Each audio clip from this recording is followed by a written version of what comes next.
Dr. May Dolores Manyara Magno, taga San Antonio, Nueva Ecija, isang pediatrician at visiting consultant sa San Antonio District Hospital.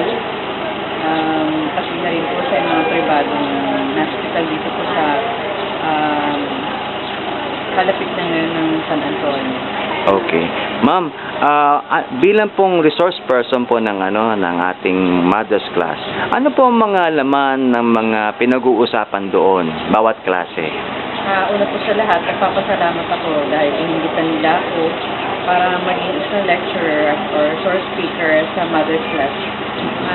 Naipamahagi ko sa kanila yung konting kaalaman namin kung paano mapapangalagaan yung mga bata o yung preventive aspect, yung preventive measures kung paano mapapangalagaan yung mga bata simula pa lang sa sinapupunan hanggang sa lumaki po yung bata. Ito dapat talaga tinuturo sa mga magulang.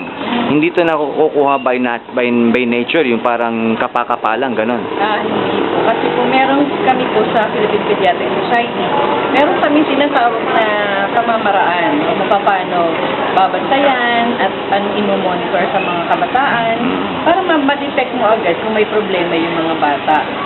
Ngayon, yung nagpapasalamat ako kasi at least na ibigay ko, na ipamahagi ko sa kanila yung tinatawag namin preventive pediatrics protocol namin. No? So, at least ma-develop nila yung skill, paano mag-detect, anong gagawin, no? At kung kailan sila magre-refer sa manggagamot. At least in the community, nakakagawa na sila nakakapagbigay na agad sila ng mga emergency measures bago nila madala yung bata.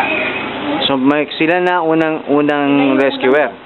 Unang doktor. Pediatrician. Doon sa community nila. Sa ngayon, ma'am, ito bong batch na tinuon nyo, sa tingin nyo, ma'am, kaya nilang gawin yung ganong klaseng kabigat na responsibilidad? Ang maging unang doktor sa pamilya? Oo. Iba yung kasi yung meron kang kaalaman. Oo. Paano pangangalagaan.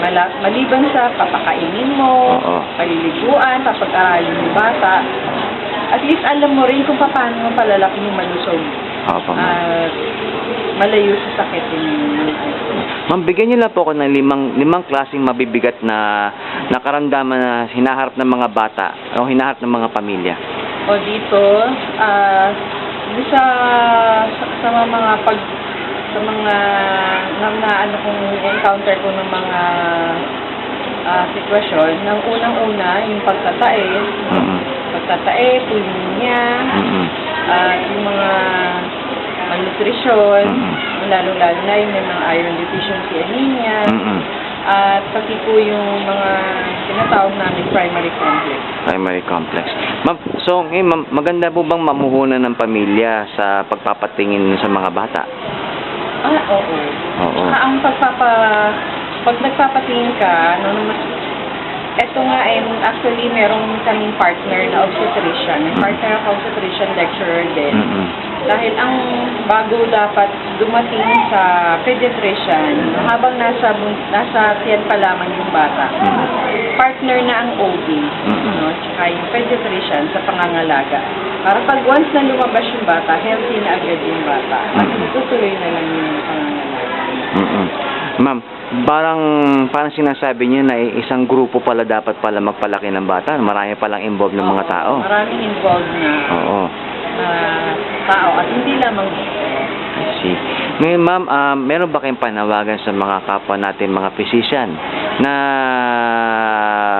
gustong makatulong sa kanyang kapwa?